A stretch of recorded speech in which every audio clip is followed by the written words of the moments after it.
Is carrying. दोनों भाई नाश्ते की टेबल पर बैठे थे। प्रियंका, मेरा नाश्ता कहाँ है? भाभी, मुझे भी ऑफिस के लिए लेट हो रहा है। इस पर प्रियंका किचन में से दोनों के नाश्ते की प्लेट्स लेकर बाहर आती है। लो भाई, आप दोनों का नाश्ता। किसी को भी 1 मिनट का सब्र नहीं है।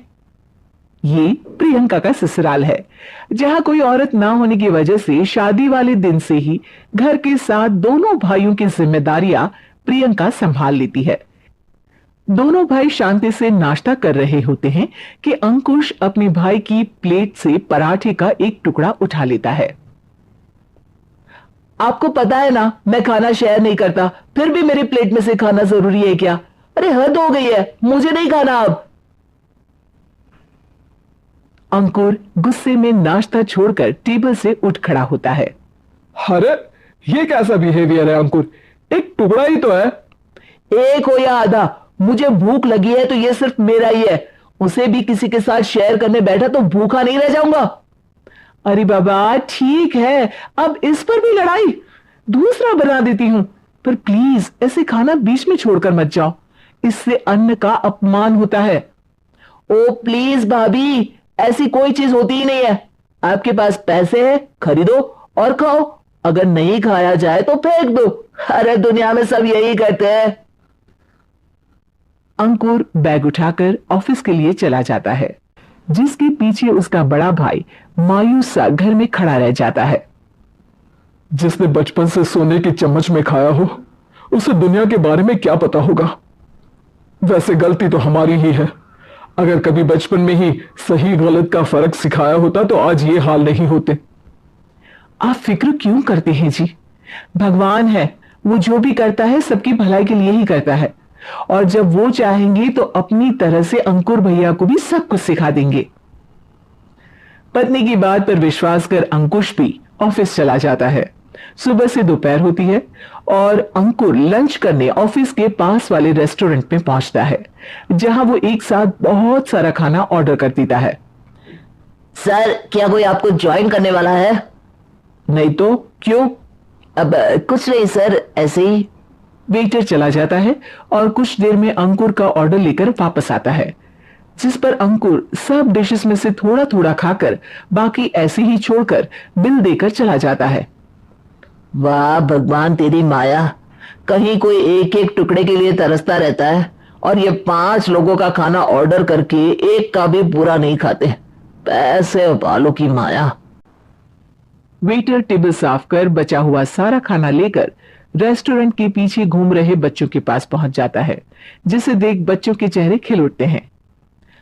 वाह, आज इतना सारा खाना आया। थैंक यू भैया, भगवान आपको खाने की फैक्ट्री बना दे। अगर ये फैक्ट्री मेरी होती तो तुम लोगों को कभी किसी का झूठा बचा हुआ खाना नहीं खाना पड़ता। चलो तुम लोग खाओ, पर ध्यान रखो किसी को पता ना चले, नहीं तो मेरी नौकरी चली जाएगी। इसी के साथ दिन बीतता है और रात को दोनों भाई एक साथ घर पहुंचते हैं। कुछ देर में सब डिनर करने बैठते हैं, जहां अंकुश अंकुर को समझाने की कोशिश करता है। अंकुर, अगर हमें लाइफ में सब कुछ मिला है, इसका यह मतलब नहीं कि तुम उसका गलत फायदा उठाओ, बल्कि तुम्हें उसकी मदद से दूसरों को भी मदद करनी चाहिए।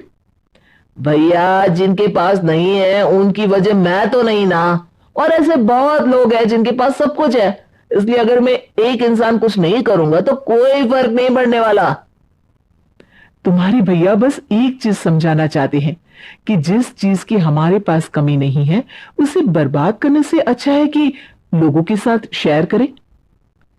इससे हम सिर्फ सामान नहीं, खुशियां भी बांटते हैं, और इसमें तुम्हारा ज्यादा कुछ तो जाएगा नहीं। भैया भाभी की बात सुन अंकुर कुछ बोले बिना उठकर चला जाता है।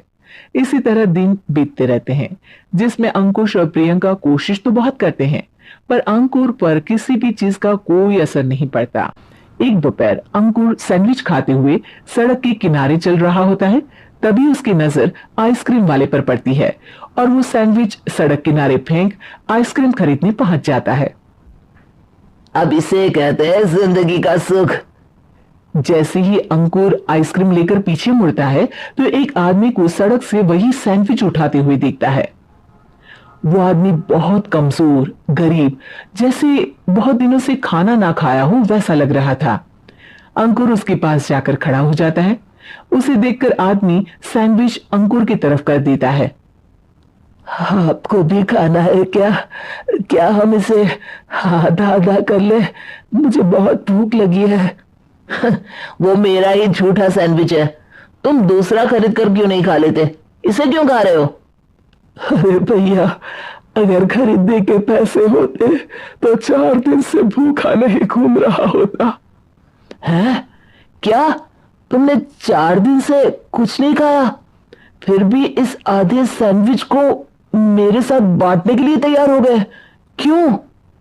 अरे भैया, पैसा नहीं है तो क्या हुआ, इंसानियत आज भी उतनी महंगी नहीं हुई, और ना ही उस पर अमीर गरीब का टैग लगा है जो हम उसे रख ना सके।